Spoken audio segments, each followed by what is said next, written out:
Maaf, ini PPTM saya yang kedua, tapi tetap aja saya merasa nervous. Apalagi ada senior-senior menteri luar negeri di depan saya.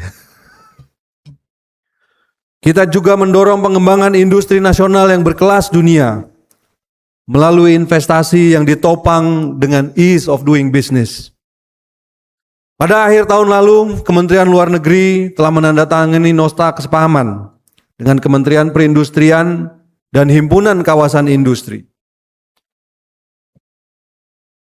Dengan kesepahaman ini diharapkan upaya perwakilan-perwakilan Republik Indonesia dalam mengundang dan menarik arus investasi ke dalam negeri akan menjadi lebih terarah, lebih efisien bagi para calon investor. Yang keseluruhannya merupakan bagian dari diplomasi ekonomi yang berorientasi pada value creation guna mendukung pertumbuhan ekonomi seperti yang sudah ditargetkan oleh Presiden Prabowo Subianto. Tentunya kita memerlukan strategi yang jelas dan dukungan internasional yang kuat. Dukungan institusional yang kuat. Atas dasar inilah saya menginisiasi pembentukan Direktorat Jenderal Hubungan Ekonomi dan Kerjasama Pembangunan untuk menegaskan peran Kementerian Luar Negeri sebagai strategic enabler dan dalam melakukan debottlenecking berbagai isu ekonomi yang krusial. Sehingga dengan demikian diplomasi ekonomi Indonesia dapat menjadi aksi kolektif yang terukur dan terarah dalam memperjuangkan kepentingan nasional.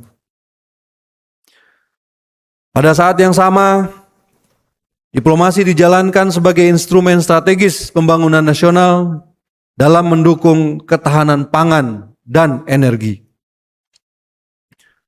Guna menunjang pelaksanaan program makan bergizi gratis, Indonesia telah menggalang kerjasama dengan School Meals Coalition, badan-badan dunia terkait, serta negara-negara mitra, di mana saat ini keberhasilan menyediakan makan bagi lebih dari 55 juta anak sekolah, ibu hamil dan menyusui mulai menjadi referensi.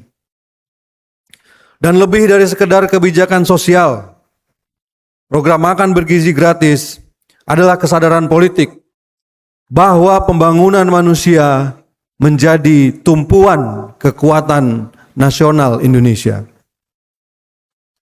Dalam membangun ketahanan nasional, pemenuhan energi juga merupakan sebuah kebutuhan strategis.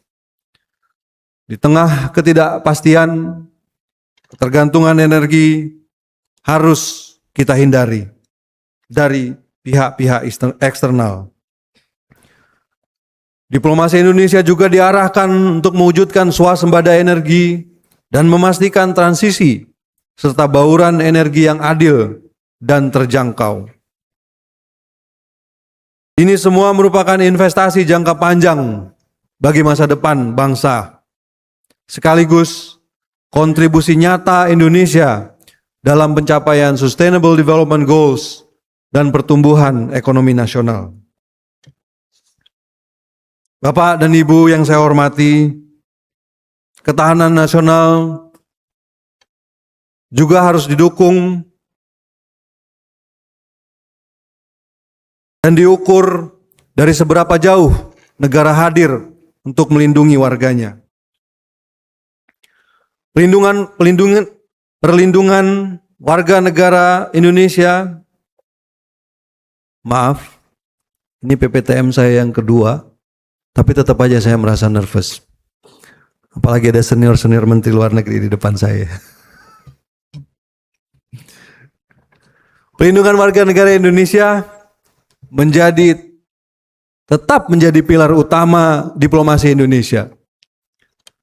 Sejalan dengan amanat konstitusi untuk melindungi segenap bangsa Indonesia. Dan sepanjang tahun 2025, Indonesia telah memulangkan 27.768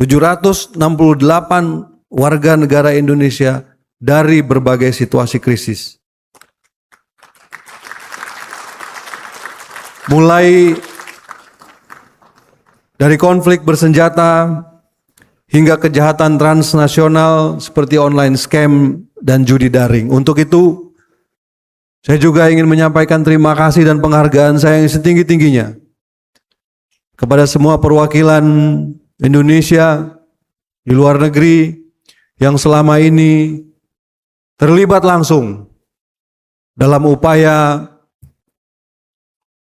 pembebasan warga negara Indonesia, penyelesaian masalah-masalah yang terjadi, dan pemulangan warga negara Indonesia kembali ke tanah air.